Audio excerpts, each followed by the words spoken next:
Well, howdy, ladies and gentlemen. My name is John Belkowitz. I'm with EDYSTON LLC, and I have the privilege, nay, the pleasure of starting off these live events. I'm very excited to start off these live events, and I'm reading some notes. And our live events for EDYSTON, I'll introduce the company here in a second, but our live events, excuse me, are going to focus on concrete corrosion, and that's not just the material concrete, but the entire composite to include the steel reinforcement and the concrete surface.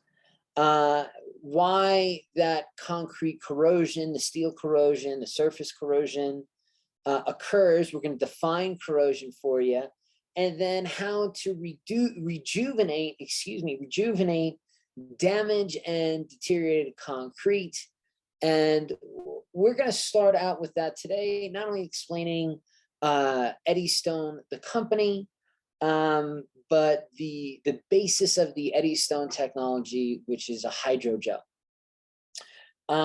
So I wanted to welcome you, and I'm excited for all these future events, but let's get on to it. So a hydrogel, and I've got a wonderful definition here from the folks that first discovered hydrogels back in the 1960s. So the EDYSTON is a very specific type of hydrogel, which is a three-dimensional network of hydrophilic polymers that can swell in water and hold a large amount of water while maintaining the structure due to chemical or physical cross-linking of individual polymer chains.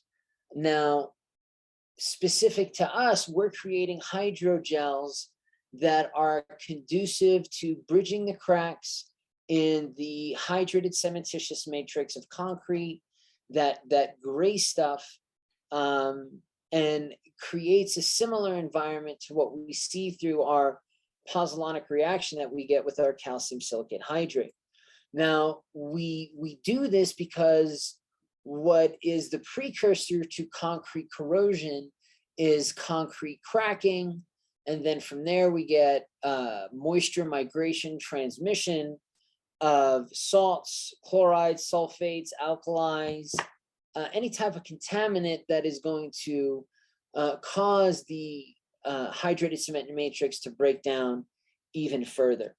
So what happens with our technology is that we spray it onto the concrete. Well, excuse me, first, we have to clean up the concrete, and you're cleaning off any weak concrete, any paint, any contaminants that would be blocking pores at the surface. And the secondary impact of that is you're also trying to create a saturated surface dry condition, a condition where there's enough water on the surface of our concrete, our deteriorated concrete, but we're not getting that pooling, that puddling, or even that glazing effect. We want to see a dry or a reduction in that sheen and that surface. And if that means that, oh, shoot, John, I've already gotten there while I'm cleaning, well, that just means you have to wait and allow the surface to, that extra moisture to evaporate off or to migrate into the concrete. So after that, we apply the EDYSTON technology, and the EDYSTON starts working immediately, where it combines with the water, the soluble alkalis, those other contaminants that are in that pore water solution, and it starts creating this three-dimensional network of hydrophilic polymers. Now, if you don't remember the term hydrophilic, it's the is it the opposite of hydrophobic? Hydrophilic means having the tendency to mix or dissolve in or to be wetted by water. So yeah, I would say that hydrophilic, I believe hydrophilic is the opposite of hydrophobic. Hydrophobic is water fearing, so it pushes water away like hydrophobic emulsions, and hydrophilic is going to pull it in. So as it turns out, our concrete is hydrophilic. It loves water, and it draws in water. And the technology that we add with the EDYSTON, it mingles well with that pore water solution to start creating that three-dimensional physical three-dimensional network of water and this EDYSTON technology.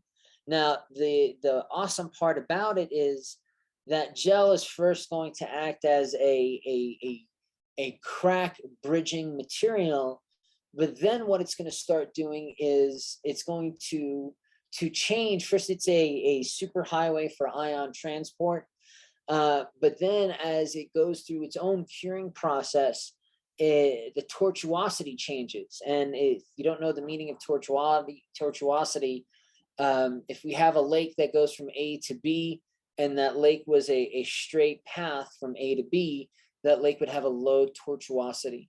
But as that lake becomes more and more meandering to get to that point B from A to B, the increase in that meandering, or that that actual length versus the equivalent length of A to B, once we increase that meandering, you're increasing your tortuosity. And it's not just increasing your tortuosity for water, but it's also increasing your tortuosity and the resiliency to the migration of those harmful chemicals that would cause the hydrated cement matrix to break down. One of which is our chlorides, our de-icing salts and brines. And if you haven't done a lot of research into de-icing salts and brines, the magnesium chlorides, especially, which is popular here in Colorado, or even the calcium chlorides, that chloride portion combines with the calcium hydroxide, which is a byproduct from the cementitious hydration. And when that byproduct combines with the calcium or the chloride, it creates something called calcium oxychloride. Jason Weiss from Purdue University, off of a grant with the Colorado Department of Transportation and the Indiana Department of Transportation, did some amazing work on calcium oxychloride formation in cementitious composites and concrete. Recommend that work. It's free online.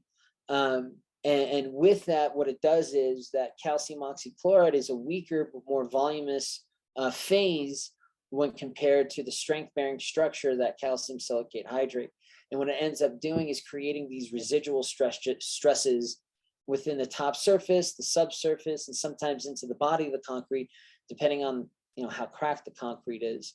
And it creates some residual stresses that overcome the tensile and shear capacity of the concrete. And the inevitable reality is it ends up prematurely or causing premature failure of the concrete composite, which, in some situations, it's not a big deal. It's a driveway or it's a pavement.